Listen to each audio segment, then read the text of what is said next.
Welcome back. 412-575-2600 on the Borders and Borders hotline. That's where you can reach me, Josh Taylor, and Chris Mueller, my guest for tonight. Chris, let's talk about Juju Smith-Schuster. The news broke this week. Wasserman Group actually announced it via their Twitter page. They have a new client in Juju. He leaves Roc Nation. He leaves Jay-Z's outfit, joins Wasserman Group to become his new agent. Also probably not a coincidence. He's on a one-year deal. He'll have to negotiate before the end of next season, trying to figure out what happens long term. So my question to you, on the scale of 1 to 10 of this being surprising, where are you on this one? I don't think it's surprising at all. I'll give it like a 3 maybe, that he would switch agents. I think Juju, despite all of the positive spins he's tried to put on it and the good face he's put on it and leaning on, admittedly, what is a pretty rabid fan base that he has in this town, I think maybe the perception of him among, I'm not going to say media, but maybe some media is a lot different than it is maybe among the fans. Fair. I think him leaning on all of those things is him coping with the fact that he didn't get the deal he thought he was going to get. Kenny Golladay got paid. Okay, he's better than Juju, and he's a true outside deep threat. Juju really isn't. Corey Davis getting paid, however, yes, would be head-scratching. Because for all of Juju's sort of dancing that he did last year and inspiring some less than stellar opponents to raise their games like the Bengals and beat the Steelers, Juju is a better receiver than Corey Davis. And so to see him get that money while he was out there trying to weigh one-year offers, that's not a good sign. Could not have been a good sign for his representation that he was happy with the proceedings. And I think Juju trying to put a good face on it is just that. I think he's pretty ticked off, frankly, that the market wasn't there for him. And that creates one of the big subplots for this season. He clearly wants to play on the outside more, if not almost exclusively, because that's where the big stats in his mind and the big money are. And they clearly are better when he's playing the slot and doing something that few in the NFL can do better. And it's going to be up to Matt Canada, and it's going to be up to Ben Roethlisberger, and it's going to be up to Mike Tomlin and Juju himself to make that situation work, what's best for him and what's best for the team at large. Needless to say, I'm not necessarily ironclad sold that that's going to all work out well. I think those are all fair points. We got Kirk and Harmer on the line. Kirk, you're on the Nightly Sports Call. Good evening, guys. How you doing? Good. How are you? Hey, my observation is over the last 40 or 50 years is that in order for the Steelers to be successful, it basically comes down to 4 players, believe it or not. Bradshaw, Donnie Shell, Roethlisberger, Polamalu. Until those play, every time that the Steelers needed a fumble recovery or a fumble created, an interception or a hit or a stop or a completion, it was one of those 4 players that did this.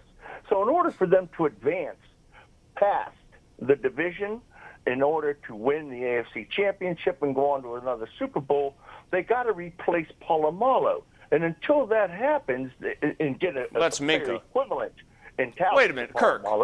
Kirk, let me ask you, is this a question, is this like a theory you've come up with where, safety and a quarterback have been pivotal to all of their best teams? I think that's or have you had going. Exactly. There's a lot of Joe Green erasure here. There's a lot of Lambert erasure. Yeah. Nope, Joe Green mentioned that all, and that was pretty much a Jack franchise Ham, staple. Franco Harris.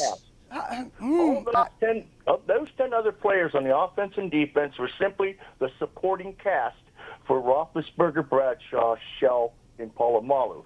Without Polamalu equivalent in that defensive backfield, the Steelers will continue to lose out. Simple as that.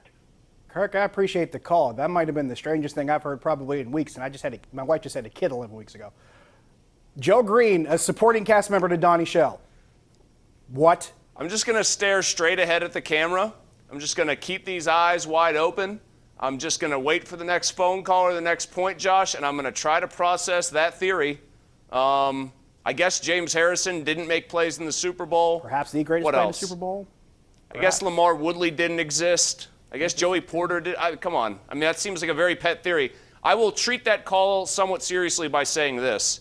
They have a guy in Fitzpatrick who needs to do a lot more. I've heard people kind of float his name as a slot corner candidate and throw out the very unsurprising go sign Malik Hooker, Newcastle's own, to play safety in his stead. Got to get the local guy, I'll say this right? about right, of course. I will say this, though. if you're going to run with that kind of theory that Fitzpatrick is so pivotal to the defense and Roethlisberger is so pivotal to the offense, continuing in the hallowed tradition of Roethlisberger, Polamalu, and the vaunted Bradshaw-Shell tandem that brought the steel curtain 4 Super Bowls, then Roethlisberger is the guy in this particular equation who I think there should be more questions about. Don't you? I mean, Fitzpatrick, considerably younger, theoretically in his prime. Roethlisberger in that setting would be the guy who needs to do a lot more. And Fitzpatrick was just named All-Pro, so clearly there's no issues with him. One small thing. Do you really replace a Troy Polamalu? In theory. You just try to find another safety who's really good. Like Troy Polamalu played the position like equal, 33% linebacker, 33% safety, 33%. We haven't really seen a guy like that. No, you just try to find another impact player at the position, and they have in Minkah Fitzpatrick. That is just, I have never, honest to God, I've been doing this, 11 years for the Fan, a little time before that, Josh. You've been doing this a pretty long time. 12, I've never years. heard a theory like that in my entire life. I'm used to hearing interesting calls, strange theories. I have never heard the quarterback safety theory as a through line for the Steelers' success for the last 45 years. Yeah, because, the whole being strong up front thing has never been a thing ever in the history of football. Nope. We got Paul on the north Steel side. curtain, nope. Hey, Chris, I'll tell you this much. I got good news. Paul wants to talk about the Pirates, if you want to listen to that. Paul, you're on the Nightly Sports Call. Yeah, thanks. What I'm going to talk about is the announcers on the game and the writers in the Post-Gazette. They seem to have decided that the season's over. It is. I admit to that. And they've been talking about all of the young players that are down in the minor leagues that are coming up. How many times have we heard that from the Pirates? Paul, what else are they going to talk about? Well, that's what I'm going to talk about. What else are they going to talk about besides the guys coming in the minors? Obviously, the guys there aren't the solution.